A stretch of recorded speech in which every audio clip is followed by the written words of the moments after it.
आनंद पार द्वार की अंतिम कविता असाध्य वीणा में मौन भी है, समर्पण भी है, अद्वैत भी है, रचना प्रक्रिया भी है और रहस्य भी है। यदि नहीं है तो संवेदना। शब्द प्रयोग में अद्भुत तराश, चमक, ध्वनि और चमत्कार है।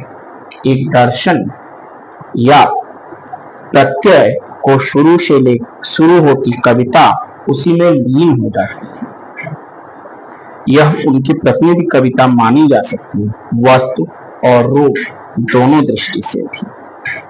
जिसका ध्यान समुदाय को इस कविता का आधार बनाया गया है, उसे अशब्द संप्रदाय भी कहा जाता है।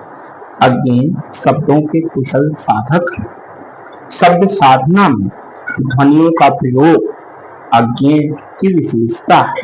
अज्ञेय भाषा के माध्यम से ध्वनियों में, प्रतीकों में नवीनता लाते हैं।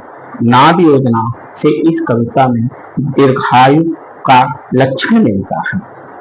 यह प्रकृति और जीवन दोनों क्षेत्रों से देखने को मिलता है।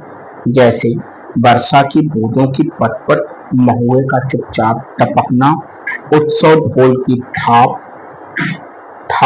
भैंसों के भारी खूर की। जीवन के जो कर्म क्षेत्र से उदाहरण नाद मिले हैं, सोने की खनक, अन्न की सोंधुल खुदबुद, नई पौधों की सहमी सी पायल ध्वनि, शिशु की किलकारी, जाल में फंसी मछली की तड़पन, चहक नभ में उभरती चिड़िया की। इन सारी ध्वनियों में विराम चिन्ह की तरह अध्वनियां भी हैं।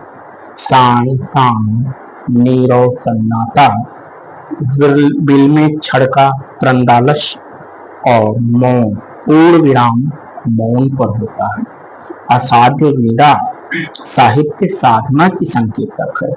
प्रियंवद की तरह इसकी साधना में आत्मशोध, आत्मान्वेषण करना पड़ता है, अहं का विसर्जन करना पड़ता है, शब्द से अशब्द की ओर जाना पड़ता है। लोग इसकी छंदकृति को अपने अपने ढंग से लेते हैं, अर्थात कविता में अनेक अर्थ की परतें होती हैं। अन्यत्र विसर्जन में द्वैत बना रहता है, किंतु यहाँ पर विसर्जन की पूर्णता है, अद्वैत है।